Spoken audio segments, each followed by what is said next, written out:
Kebicara. Bismillahirrahmanirrahim. Alhamdulillah. Nahmaduhu wa nusalli ala rasulihil karim. Assalamualaikum warahmatullahi wabarakatuh. Yang saya hormati Tuan Kursi Majlis, tetamu-tetamu dan div-div kehormat, Tan Sri, Datuk-datuk, tuan-tuan dan puan-puan, saudara-saudari yang dimuliakan Allah SWT. Pertama sekali bersyukur kita pada hari ini kerana dengan limpah izin kurnianya dapat kita sama-sama berkumpul pada hari ini. Saudara-saudari yang dirahmati Allah, pada hari ini saya telah diamanahkan oleh pihak penganjur untuk mengemudi dan mengendalikan suatu pembentangan yang saya kira agak penting, yang bertajuk Kesan Penghakiman SIS Forum dan Loh Si Hong, kesan terhadap impak ke atas perundangan dari perspektif Islam. Jadi sebelum tirai pembentangan ini dibuka, saya berbesar hati untuk menjemput pembentang kita pada hari ini, iaitu yang berbahagia Datuk Haji Zainul Rijal bin Abu Bakar, untuk bersama saya di atas pentas ini.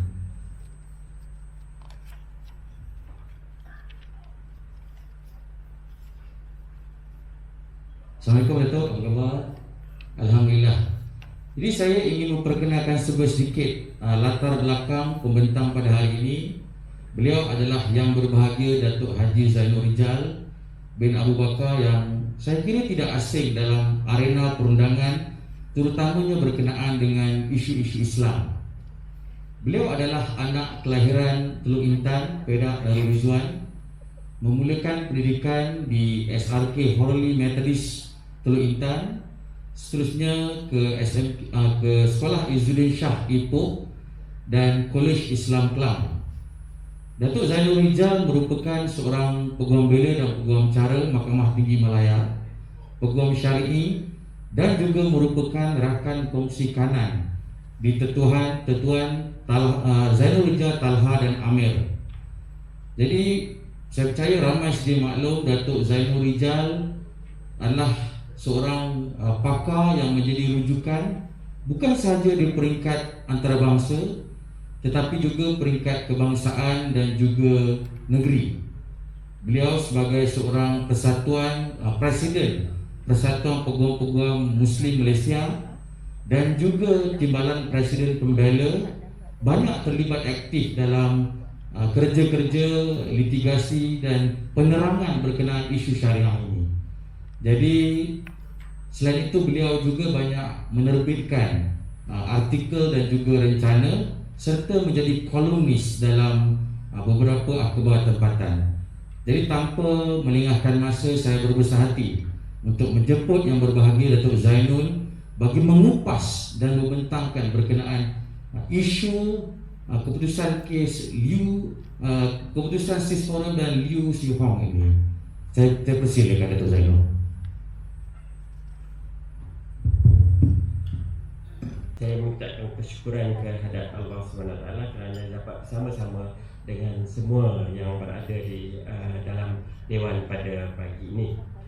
Tajuk yang diberikan kepada saya lebih mikro, lebih kecil berbanding dengan tajuk yang diberikan kepada Profesor Datuk Dr. Syam Rahayu, kerana saya akan limitkan perbincangan saya kepada dua kes sahaja, iaitu kes SIS Forum Berhad dan juga kes Loh Si Hong.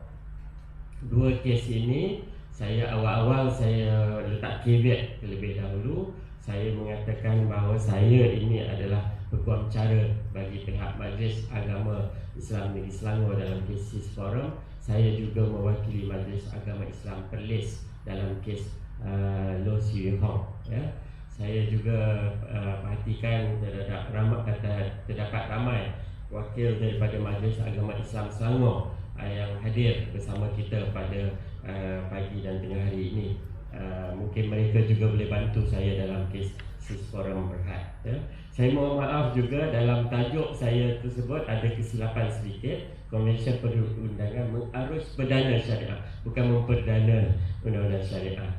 Sebab terkejar ke sana kemari, tak sempat nak semak betul-betul tajuk ini, ya. Saya mulakan dengan saya sangat gembira dengan pembela memilih tajuk ini, mengarus perdana syariah sebagai moto ataupun latar belakang kepada konvensyen ini. Mengarus perdana syariah sebenarnya adalah moto Persatuan Peguam-Peguam Muslim Malaysia yang kita garap pada tahun 2010 apabila kami mengambil alih PPMM, Persatuan Peguam-Peguam Muslim Malaysia. Dan sebahagian daripada apa yang kami aspirasikan di dalam PPMM itu telah pun disebut oleh Prof. Datuk Dr. Syamrahayu tadi. Mengarus perdana syariah bukan saja di dalam undang-undang yang berjenama syariah, tetapi juga undang-undang yang dikatakan sebagai undang-undang sivil, ya. Di dalam bahasa Inggerisnya kita panggil mainstreaming the syariah, ya. Ataupun di dalam bahasa Arabnya takmimul syariah, ya. Kita harus perdanakan syariah, bukan diketepikan syariah, bukan diletak sebelah tepi kita ambil perkara lain, tetapi undang-undang syariah itu perlu harus perdanakan, ya. Kes yang pertama yang kita boleh berkongsi ialah tentang kes SIS Forum, ya. Kes SIS Forum ini bermula dengan permohonan semakan kehakiman oleh SIS Forum Berhad, ya. Sebuah syarikat di bawah Akta Syarikat, ya. Yang mana Negeri Selangor telah membuat fatwa tentang pemikiran liberal dan pluralisme agama, ya. Antara kandungan fatwa tersebut iaitu yang pertama, SIS Forum Malaysia dan mana-mana individu, pertubuhan atau institusi yang berpegang kepada fahaman liberalisme dan pluralisme agama adalah sesat dan menyeleweng dari agama Islam. Ini yang paling matan sekali, ya. Mana-mana bahan terbitan yang berunsur pemikiran fahaman tersebut adalah diharamkan dan boleh dirampas. Ini di dalam fatwa. Saya tak nak pergi ke secara detail. Next, ya. Berdasarkan kepada fatwa tersebut, SIS Forum Berhad ataupun SISES in Islam tidak bersetuju dengan fatwa tersebut. Mereka memfailkan permohonan semakan kehakiman di Mahkamah Tinggi. Next slide, ya. Mereka memfailkan permohonan semakan kehakiman di Mahkamah Tinggi Sivil, ya, di Kuala Lumpur, yang mana antara lainnya memohon, ya, perintah-perintah ataupun pengisytiharan yang pertama, setakat fatwa secara tersirat memperuntukkan kesalahan berhubung dengan akhbar, penerbitan, penerbit, percetakan dan mesin cetak. Fatwa tersebut adalah bertentangan dengan Seksyen 7 Akta Mesin Cetak dan Penerbitan 1984, dan yang lain-lain ialah pengisytiharan bahawa fatwa adalah melebihi melangkaui perkara 10, 11, 74 dan senarai 1, senarai 2 jadual ke-9 Perlembagaan Kesuan. Ini agak teknikal, ya. Apa yang saya nak jelaskan secara senang orang awam, mereka mengatakan fatwa terhadap SIS Forum yang mengatakan mereka sesat itu adalah tidak berperlembagaan dan melangkaui beberapa undang-undang dan perlembagaan. Ini yang mereka mohon, satu pengisytiharan dari Mahkamah, ya, Mahkamah Tinggi, ya. Keputusan Mahkamah Tinggi dalam kes ini adalah Mahkamah Tinggi Kuala Lumpur menolak permohonan tersebut dan mengatakan fatwa yang dikeluarkan oleh Jawatankuasa Fatwa Negeri Selangor itu adalah sah dan bukan tidak berperlembagaan. Namun begitu, pada 27 Ogos 2019, Hakim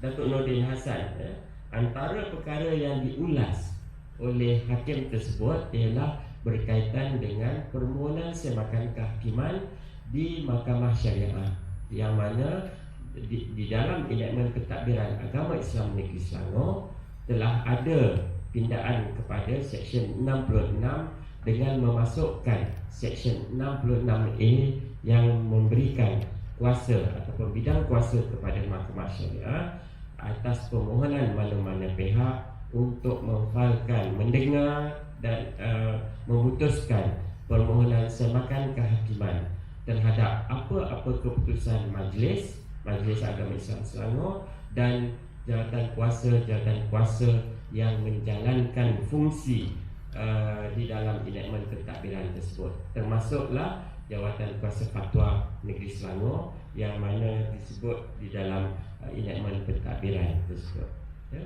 Jadi mereka, setelah mereka kalah dalam kes di Mahkamah Tinggi, mereka merayu kepada Mahkamah Rayuan.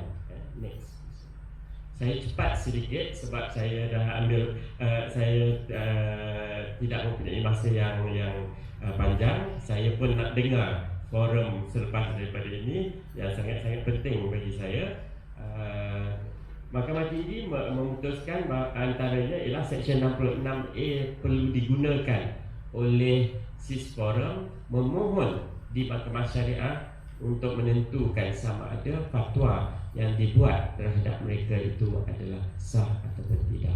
Ini keputusan Mahkamah Tinggi Sivil. Kita menang di dalam kes ini. Bukan semuanya kes kita kalah, ya. Tetapi apabila mereka tidak berpuas hati dengan keputusan ini, mereka menghafalkan rayuan. Yang pertama, rayuan ke Mahkamah Rayuan Putrajaya terhadap keputusan Mahkamah Tinggi tersebut, ya. Itu yang pertama, ya. Mereka next. Mereka menghafalkan rayuan ke Mahkamah Rayuan. Dan apabila mereka mendapati Hakim Mahkamah Tinggi mengulas tentang Seksyen 66A ini, ya, tentang semakan kehakiman, mereka tak nak pergi ke Mahkamah Syariah untuk mendapatkan perintah dari Mahkamah Syariah kerana mereka tidak mengiktiraf Mahkamah Syariah dalam kuasa ini, ya. Jadi mereka memfalkan satu permohonan di bawah perkara 44 Perlembagaan Persekutuan untuk mendapatkan kebenaran mencabar Seksyen 66A ini. Mereka kata Dewan Undangan Negeri Selangor tidak mempunyai kuasa untuk membuat Seksyen 66A ini. Seksyen 66A ini adalah semakan kehakiman di Mahkamah Syariah.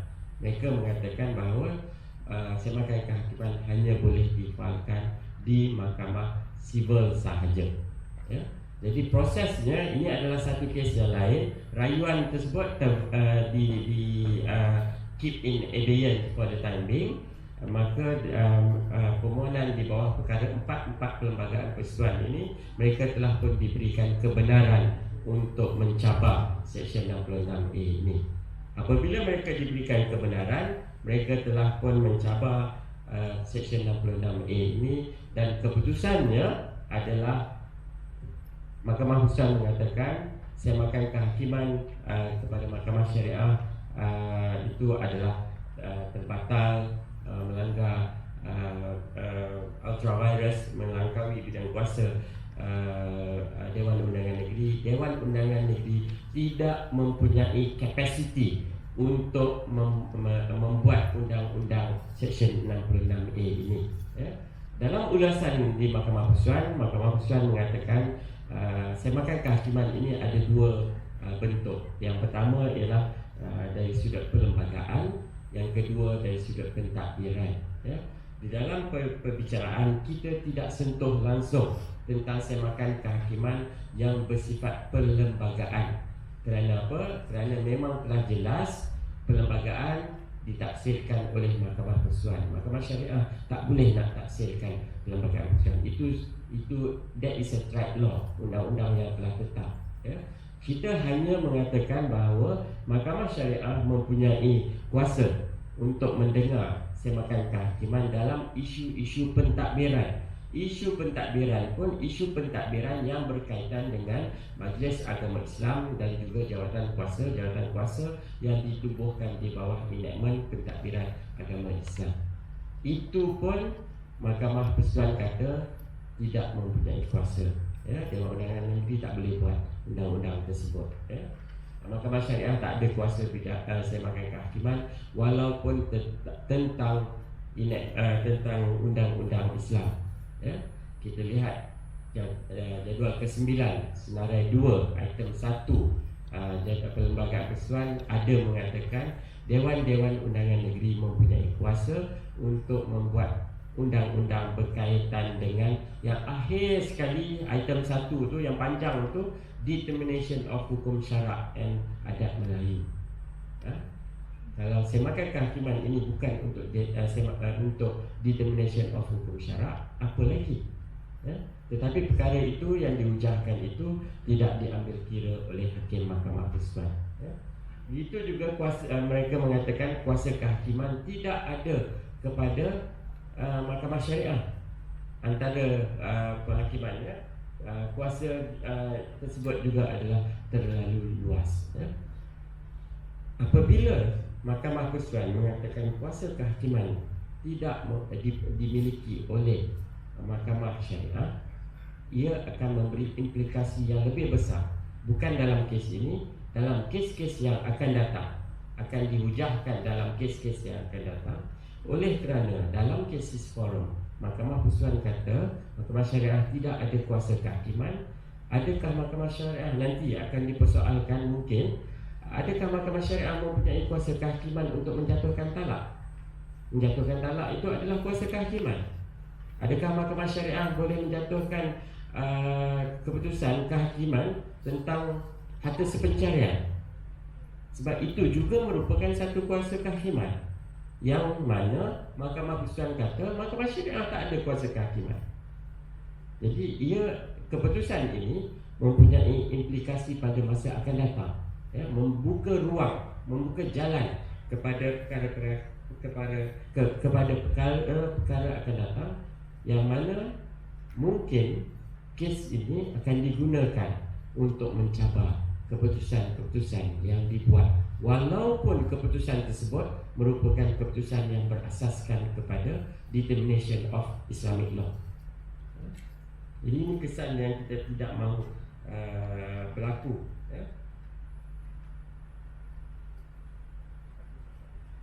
Jadi disebabkan keputusan ini, perkara-perkara yang akan datang yang mungkin akan memberikan implikasi ataupun ramifikasi kepada perkara perundangan syariah ini akan terhakis.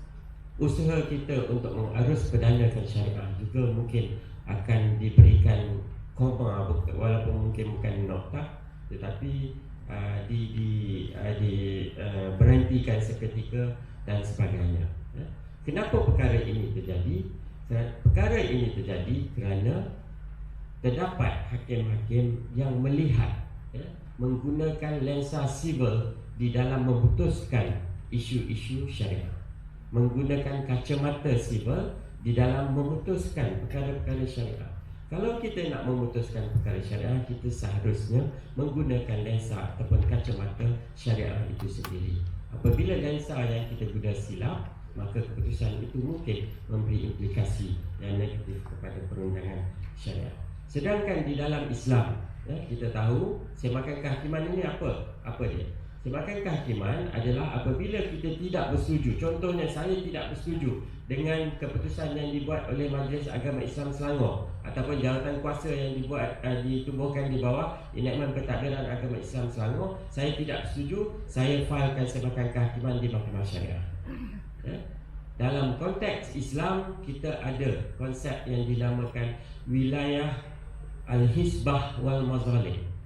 Wilayah al-hisbah wal mazalim ini apabila kita tidak bersetuju ataupun kita terkilan dengan perkara yang dibuat oleh pemerintah, kita boleh persoalkan keputusan pemerintah. Jadi asasnya ada di dalam undang-undang syarak, undang-undang Islam, iaitu berdasarkan kepada prinsip wilayatul hisbah wal mazalim ini. Tetapi ia tidak dilihat sebegitu oleh Mahkamah Persekutuan.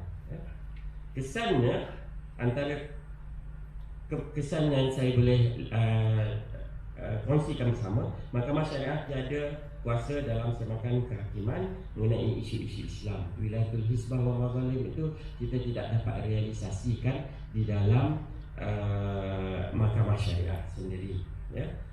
Dewan Undangan Negeri perlu menggubal undang-undang lain yang memberi kuasa kepada Mahkamah Syariah untuk determination of Islamic law. Antara kandungan penghakiman, dia mengatakan walaupun keputusan ini tidak menyentuh doktrin Islam, tetapi oleh kerana semakan kehakiman ini tidak dibenarkan, maka mungkin Dewan Undangan Negeri perlu membuat undang-undang untuk kita tak boleh guna perkataan semakan kehakiman, kita kena guna frasa lain untuk determination of Islamic law. Persoalannya, ya, adakah kita boleh memfailkan permohonan-permohonan membuat pindaan kepada undang-undang tersebut dalam realiti masyarakat kita yang telah masih berpecah belah, yang dalam realiti mungkin di negeri Selangor jumlah wakil-wakil rakyat Islam boleh dikira sama ada kita boleh dapat majoriti ataupun tidak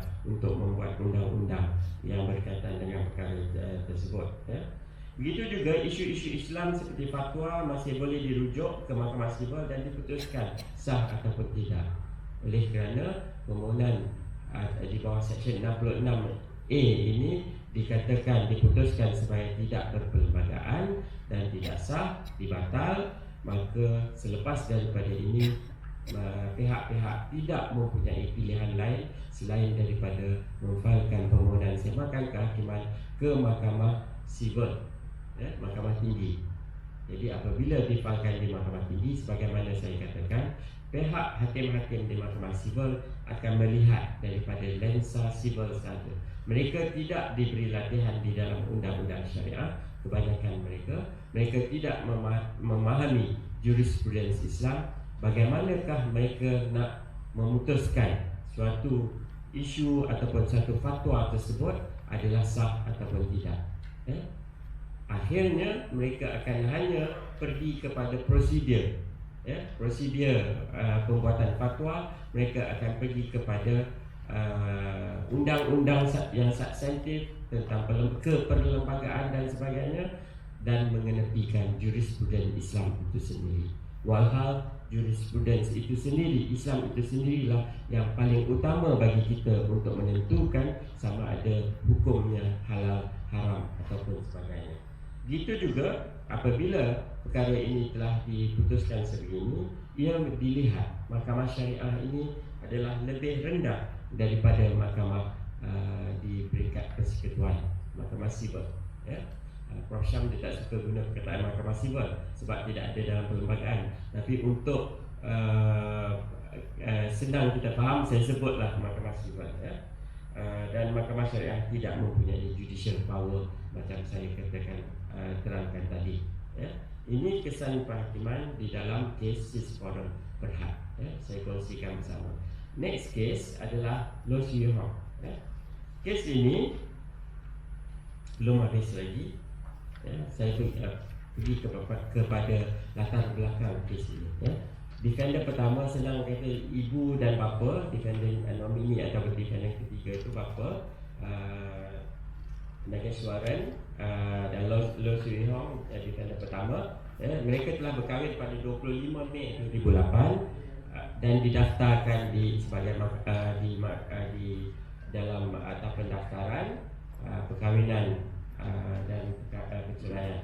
Hasil daripada perkahwinan tersebut, mereka mendapat 3 orang cahaya mata, 2 orang kembar dan seorang lelaki, kembar perempuan dan seorang lelaki. Saya tak boleh sebut nama sebab ada perintah daripada mahkamah, nama dan gambar pihak-pihak anak-anak tidak boleh disiarkan, ya. Jadi sebab tu latar belakang dalam slide kes ini kosong saja. Saya tak letak gambar sangat, ya. Kalau letak gambar anak ada tu banyak ada, ya. Jadi ada anak 3 orang anak, saya sebut sebagai A1, A2 dan A3. Next slide. Mereka mempunyai masalah dan mereka telah bercerai. Perceraian mereka telah pun diputuskan oleh mahkamah dan dekri nasihat pun telah dikeluarkan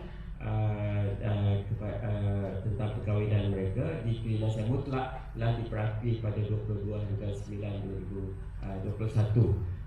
Dan defendant pertama, ibu tersebut telah pun mendapat hak jagaan kepada kanak-kanak itu pada 31 Mac 2021. Permohonan untuk mendapatkan hak jagaan itu saya dimaklumkan ia dilakukan secara in absentia. In absentia ini bermaksud satu pihak iaitu bapa tidak hadir, ya, bukan ex parte tapi in absentia, kerana bapa difahamkan berada di penjara di Kelantan, ya. Jadi hak jagaan tersebut telah diperolehi. Sebelum daripada perkara tersebut berlaku, bapa telah memeluk agama Islam, bapa tersebut telah membawa anak-anak bersyahadah di negeri Perlis dan telah pun memeluk agama Islam, telah diberikan kad pengakuan Islam dan sebagainya. Jadi dalam kes ini saya mungkin tak pergi secara detail kepada fakta-fakta ini. Anak-anak tersebut telah diberikan pendidikan Islam, telah hafal beberapa surah dalam Al-Quran dan sebagainya, dan daripada maklumat yang saya dapati bahawa mereka dijaga oleh pada satu ketika oleh seorang ustazah yang bernama Ustazah Nazirah. Ustazah Nazirah inilah yang memujuk anak-anak ini dan mengatakan bahawa walaupun mereka telah berlainan agama, telah memeluk agama Islam, hubungan dengan ibu itu masih kekal. Ustazah inilah yang menggalakkan supaya anak-anak ini berhubungan dengan ibu kandung mereka, dan beliau telah mencari ibu kandung Nur Siohong ini dan cuba mempertemukan mereka. Jadi orang kata Ustazah Nazirah ni yang bawa lari, yang elakkan bertemu dan sebagainya, itu adalah tidak benar. Okey, dari sudut kes, yang pertama tadi saya katakan ada permohonan perceraian telah disahkan, diklinasai, telah dimutlakkan, pihak penjagaan telah pun diberikan kepada pihak ibu secara in absentia. Kemudian ibu juga pula telah memohon satu permohonan habeas corpus di Mahkamah Tinggi Kuala Lumpur untuk mengeluarkan anak daripada tahanan, dikatakan tahanan oleh pihak-pihak tertentu, termasuklah Ustazah Nazirah ini dinamakan sebagai salah satu pihak yang berkait dalam permohonan habeas corpus itu. Okey.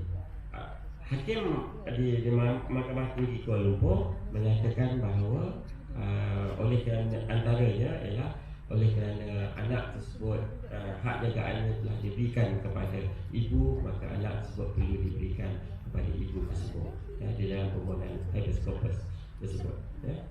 Dan kes habeas corpus dah selesai. Cuma apa yang berlaku selepas daripada itu ialah Majlis Agama Islam Negeri Perlis telah memohon di dalam kes perceraian tadi, kes yang awal saya katakan tadi, memohon suatu perintah untuk meminda ataupun membuat variasi kepada perintah hak jagaan tersebut. Majlis Agama Islam Perlis tidak memohon hak jagaan kanak-kanak tersebut, tetapi memohon dipinda hak perintah tersebut supaya Majlis Agama setakat ini permohonan untuk mencelah terlebih dahulu, tapi asalnya tujuannya ialah supaya jika dibenarkan untuk mencelah, Majlis Agama Islam Perlis akan memohon untuk meminda, membuat variasi kepada perintah tersebut supaya Majlis Agama Islam boleh memantau pendidikan agama Islam anak-anak tersebut, memantau tentang amal ibadat anak-anak tersebut. Kita tidak mahu apabila diberikan kepada ibu yang bukan Islam, anak-anak tersebut diabaikan pendidikan agama, ataupun mungkin juga pernah berlaku, tuan-tuan dan puan mungkin tidak tahu, dalam kes Syamala melawan Dr. Jaya Ganesh, sama juga lebih kurang faktanya, hak jagaan diberikan kepada ibu yang bukan Islam, bapa yang memeluk agama Islam tidak mendapat hak jagaan. Tetapi Mahkamah Tinggi Shah Alam ketika itu membuat satu perintah bahawa anak-anak tersebut tidak boleh diberikan makanan yang tidak halal, anak tersebut mesti diberikan pendidikan agama Islam, mesti dibenarkan solat, berpuasa dan sebagainya. Tetapi apa yang berlaku? 2 minggu selepas perintah itu diberikan, Syamala dan anak-anaknya hilang sampai sekarang. Tak tahu apa dah jadi kepada anak-anak tersebut. Kita dapat maklumat mereka berada di Australia, tapi tak tahulah betul ke tak. Jadi kita tidak mahu perkara ini berlaku lagi. Sebab itu Majlis Agama Islam Perlis mengambil tindakan yang proaktif, memohon untuk satu perintah mencelah terlebih dahulu, barulah ini proses prosedur mahkamah, barulah memohon untuk mendapatkan kebenaran untuk memberikan pendidikan agama kepada anak-anak tersebut dan boleh akses pada anak-anak tersebut. Itu tentang kes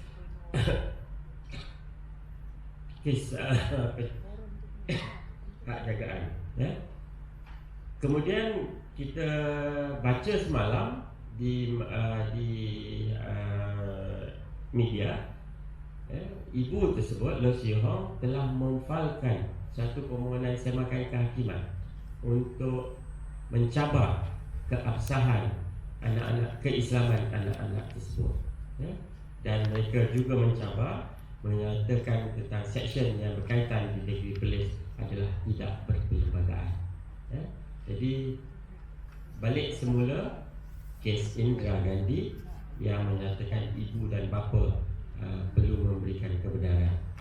Walaupun dalam kes Subhashini melawan Saravanan mengatakan hanya ibu atau bapa. Kedua-dua kes adalah kes Mahkamah Persekutuan. Jadi kes ini akan menjadi satu perbicaraan lagi mungkin sehingga Mahkamah Persekutuan untuk menentukan sama ada ibu dan bapa ataupun ibu atau bapa yang boleh menentukan keislaman anak-anak di bawah 18 tahun. Tuan-tuan dan puan-puan, saya bawa imbau kembali kepada sejarah, sebab peguam ini dia baca sejarah. Kes tersebut adalah sejarah. Saya ambil contoh Seksyen 147 Abdication of Muslim Law 1952 Selangor. Tajuk Seksyen 147 adalah No Conversion of Children. Tajuk dia garang, tak boleh convert orang kanak-kanak, tak boleh Islamkan kanak-kanak. Seksyen 147. Apa matan undang-undang tersebut ialah dia kata no person who has not attained the age of puberty shall be converted to the Muslim religion. Tidak ada orang yang belum mencapai umur puberty ni balik. Balik atau memayis, saya tak pastilah dalam bahasa Melayu dia. Tak boleh di convert, dipelukkan kepada agama Islam. Walaupun tajuknya no conversion of a child, tetapi dalam matan undang-undang kata tak boleh masuk pemelukkan Islam, tak boleh kepada orang yang belum mencapai balik. Tak ada disebut di situ sama ada perlu kebenaran ibu atau bapa, ibu dan bapa ataupun sebagainya. Yang penting dia dah balik, walaupun dia bawah 18 tahun. Tetapi selepas daripada itu undang-undang dipinda, mengatakan bahawa ibu, kalau Selangor ibu dan bapa, kebanyakan negeri yang lain ibu atau bapa perlu memberikan kebenaran. Jadi kalau di Perlis 2003 ibu dan bapa, kemudian 2016 pindah kepada ibu atau bapa. Tapi kebanyakan negeri lain ibu atau bapa. Jadi daripada tak ada keperluan ibu atau bapa kepada ibu atau salah seorang, ibu atau bapa. Sekarang ni nak disusahkan lagi dengan ibu dan bapa. Jadi ke mana hala tuju perundangan Islam kita? Kita lebih kepada backwards. 1952 bukan kita yang buat, penjajah yang buat, belum merdeka lagi. Kita dengan tegas dikatakan, walaupun tajuknya kata no conversion of children, tetapi dalam itu ada ruang-ruang untuk mengaplikasikan hukum syarak. Jadi ke mana hala tuju kita? Kita perlu lihat balik dalam peruntukan undang-undang kita supaya hikmah perundangan Islam mengharus perdanakan syariah ini dapat dimartabatkan. Begitu juga dengan isu-isu yang lain seperti teks sahih perlembagaan, tafsiran sama ada kita perlu lihat merujuk kepada kes Subhashini ataupun kes Indira Gandhi. Perlu kita lihat sama ada perlu yang mana yang lebih boleh digunakan. Kerana dalam kes Subashini, dalam kes Indira Gandhi, kedua-dua mahkamah yang memutuskan itu adalah mahkamah yang paling tinggi, Mahkamah Persekutuan. Namun begitu, kita dapati bahawa dalam kes Wong Yang Lin contohnya, Mahkamah Persekutuan tidak mahu memberikan kebenaran untuk kita menentukan sama ada Indira Gandhi betul ataupun Subashini yang betul. Ini masalah kita di peringkat kehakiman yang kita tidak dibenarkan untuk ventilate ataupun berhujah semula tentang isu-isu yang telah disepakati ataupun tidak disepakati tersebut. Okay, way forward. Saya setuju dengan semua yang telah bercakap sebelum daripada saya. Umat Islam perlu sepakat dalam isu Islam, ya. Jangan meletakkan perkara-perkara peribadi, kepentingan tertentu melebihi kepada kepentingan Islam itu sendiri. Mungkin kita perlu kepada pindaan kepada perlembagaan, apa yang nak dipinda dan sebagainya. Saya sokong saranan Mufti Pahang tadi, Datuk Seri, kita boleh adakan jawatan kuasa yang khusus untuk melihat perkara ini dengan lebih detail, lebih terperinci lagi. Dan juga rancangan strategik antara kerajaan, Badan Islam dan NGO perlu diperkemaskan. Saya sangat teruja pada hari ini, walaupun convention ini dibuat oleh NGO, tetapi orang kerajaan pun ramai datang, majlis agama pun ramai datang, ramai daripada NGO dan pun ramai juga yang menyokong perjuangan kita bersama-sama, bukan perjuangan pembela sahaja, tetapi perjuangan kita bersama. Peguam-peguam pun ramai datang, jadi kita perlu garap satu formula untuk kita bersama, pihak media juga memainkan peranan yang sangat penting. Kita boleh garap satu formula untuk kita sama-sama melihat bagaimana kita ingin memperjuangkan kes-kes yang bersifat strategic litigation ini.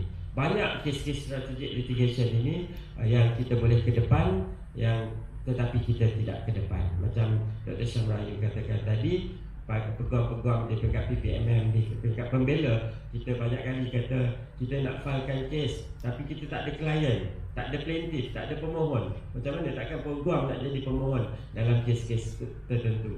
Kita perlu bersifat proaktif, bukan sekadar reaktif kepada isu-isu yang dibangkitkan sahaja. Begitu juga tentang pelantikan hakim-hakim di Mahkamah Sivil dan juga di Mahkamah Syariah yang perlu benar-benar faham kepada perundangan syariah. Saya rasa saya tak nak panjangkan lagi sebab masa pun dah agak suntuk bagi saya. Saya sudahi dengan wabillahi taufiq wal hidayah. Assalamualaikum warahmatullahi wabarakatuh.